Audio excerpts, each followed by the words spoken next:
ایک دن میں اور میرے دوست آفس کے کینٹین پر بیٹھے چائے پی رہے تھے۔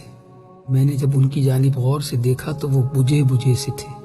وجہ پوچھی تو کہنے لگے، مجھے آج مرے ہوئے 3 سال ہو گئے۔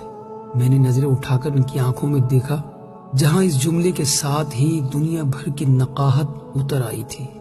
پھر کہنے لگے، میں ہمیشہ سے بدتمیز رہا۔ بچپن میں اسکول جاتے ہوئے ضد کرتا، کھانا کھاتے ہوئے ضد کرتا، نخرے کرتا، یہ نہیں کھانا، وہ نہیں کھانا۔ مجھے نہیں یاد کہ 5ویں کلاس تک میں نے اپنے ہاتھ سے نہایا، کھانا کھایا ہو، کپڑے پہنے ہو یا جوتوں کے تسمے بند کیے ہوں۔ باپ، بہن اور بھائی کی محبت مجھے نہ مل سکی۔ پرائمری اور مڈل اور پھر میٹرک تک یہی عادت رہی کہ رات کو سونے سے پہلے کتابیں، کاپیاں، بیگ، غرض تمام چیزیں ادھر ادھر بکھری چھوڑ کر سو جاتا، مگر صبح آنکھ کھلتے ہی دیکھتا کہ تمام چیزیں بہت سلیقے سے بستے میں پڑی ہوئی ہیں اور میرا بیگ بڑی نفاست سے میز پر رکھا ہوا ہے۔ مجھے لاکھ بار کہا جاتا کہ دودھ پی کر سونا، مگر میں نہیں پیتا تھا۔ لیکن جب صبح اٹھتا تو لبے شیریں، منہ کا ذائقہ بدلا ہوتا۔ پہل تو پتہ نہیں چلتا تھا، مگر آہستہ آہستہ پتہ چل گیا کہ رات کو نیند میں ہی دودھ پلا دیا جاتا تھا۔ رات کو کبھی آنکھ کھلتی تو دیکھتا کہ بارش ہو رہی ہے اور مجھ پر کمبل ڈال دیا گیا ہے تاکہ سردی نہ لگے۔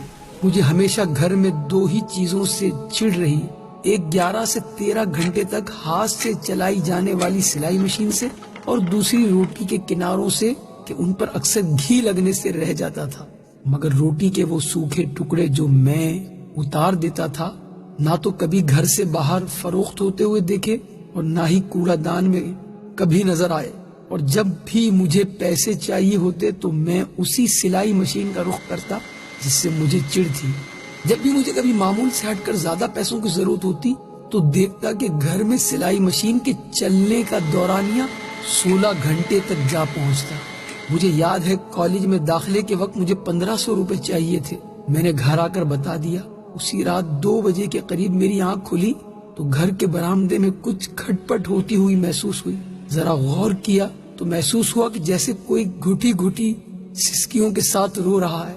چپکے سے برآمدے میں جا کر دیکھا تو موٹے شیشے کے چشمہ لگائے میری ماں جانے کب سے مشین میں دھاگا ڈالنے کی مسلسل کوشش کر رہی ہے اور ساتھ ساتھ آنسو بھی گر رہے ہیں۔ میں نے پوچھا، کیا کر رہی ہو ماں؟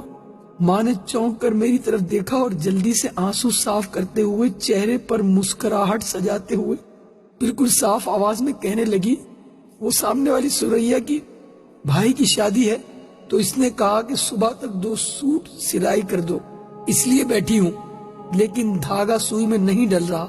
اس دن مجھے ماں کی حالت اور آنسو دیکھ کر احساس ہوا کہ مجھے کوئی چھوٹا موٹا کام کرنا چاہیے۔ میں مناسب کام بھی ڈھونڈتا رہا اور پڑھتا بھی رہا۔ ادھر FA مکمل ہوا، ادھر آفس میں کام مل گیا۔ میں نے گھر جا کر ماں کو بتایا تو وہ خوشی سے نہال ہو گئی۔ فوری شکر پارے لا کر محلے میں بانٹ دیے۔ ایک دن میں کام سے گھر آ کر لیٹ گیا، تھوڑی تھکاوٹ ہو رہی تھی، پاؤں چارپائی سے لٹکائے ہی سو گیا۔ جب اٹھا تو دیکھا کہ خلاف معمول آج نہ جوتے میرے پاؤں سے اترے تھے اور نہ ہی کھانا بنا تھا۔ ماں کو آواز دی، ماں ماں ہے ماں ہے ماں ماں اٹھیے بھوک لگی ہے۔ چیخ چیخ کر رویا، 1000 منتیں کی، مگر شاید ماں اب کے بار اٹھنے کے لیے نہیں سوئی تھی۔ ماں کے بعد وہ گھر چھوڑ دیا، گویا قبرستان لگتا تھا۔ ادھر دیار غیر میں آ کر اپنا سارا کام خود ہی کرتا ہوں تو سوچتا ہوں کہ میں نے کبھی چیز کی خدمت نہ کی اور نہ کبھی آسائش و سکون اسے دیا۔ وہ میری ماں تھی، نوکرانی نہیں تھی۔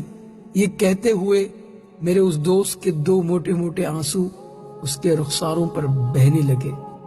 اللہ تعالیٰ میرے اور جن کے بھی والدین حیات ہیں سب کے والدین کو ایمان اور صحت کے ساتھ خوش رکھے۔ ماں بڑی نعمت ہے، اس کی قدر کیجیے۔